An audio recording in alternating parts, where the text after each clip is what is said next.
Hey guys, so for today's vlog topic, I want to talk about having nystagmus and getting like teased, picked on, bullied, whatever term you want to use, in like middle school and high school for having it.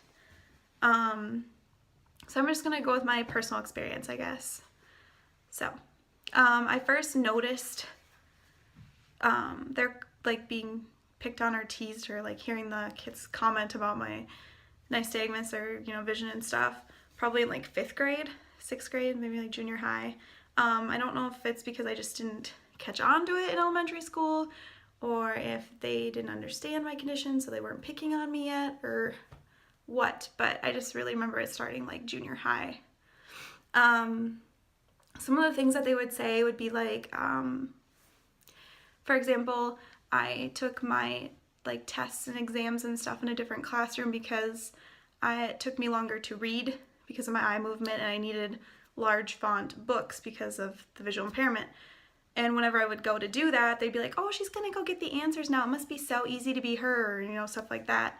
Another example would be I had a different lock on my locker because I couldn't read the spindly locker.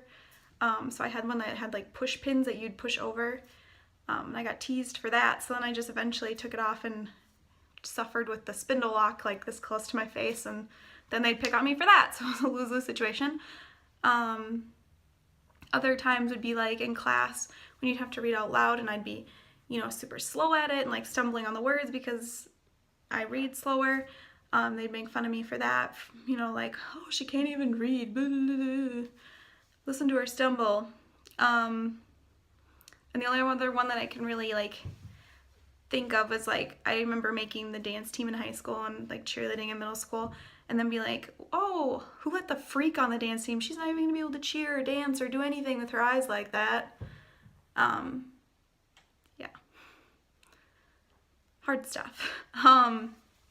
When it came to me handling it, I don't think I handled it the best and I kind of regret the way that I handled it now as an adult.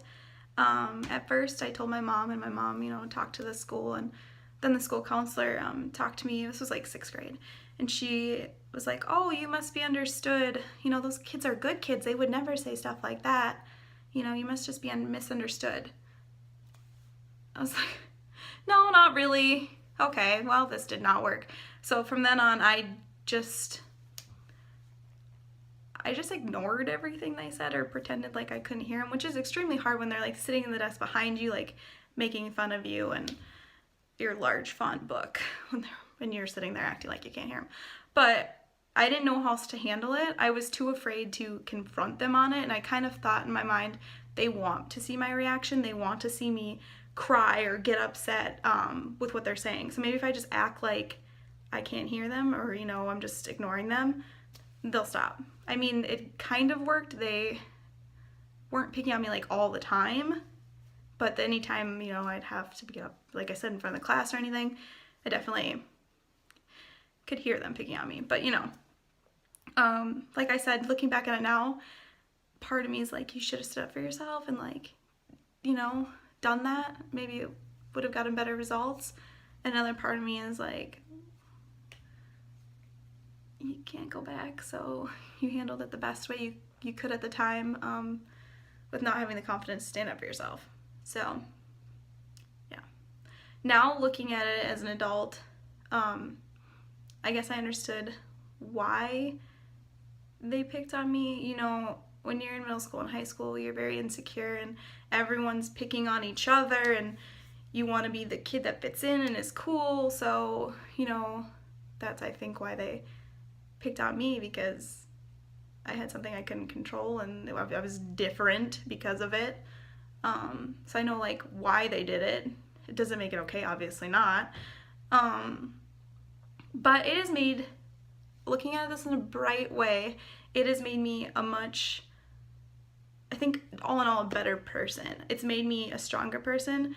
I think I have thicker skin. It takes a lot to be sitting, like I said, in front of someone or behind someone picking on you and not say anything or do anything. I think it's just made me a thicker skinned person, and it's made me accept people for who they are and, you know, things they can't control, and understand their struggles. Nothing has ever come easy to me. I've kind of had it hard, and everything.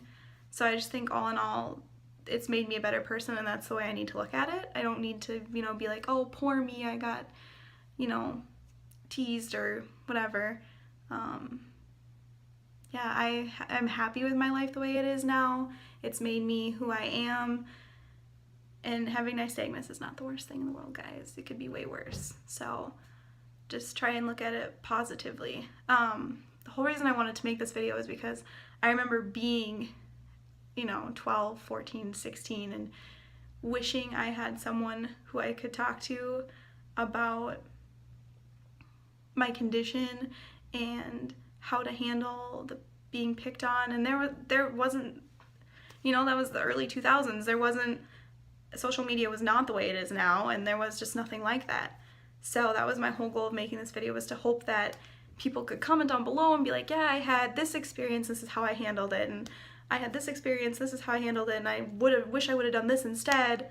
So that's my whole goal. So please comment down below so that we can help anyone, you know, middle school, high school, or adult still getting, you know, having struggles with that kind of situation. And like always, like the video, share, and have a great day, guys. Yeah, so have a great day. Bye, guys.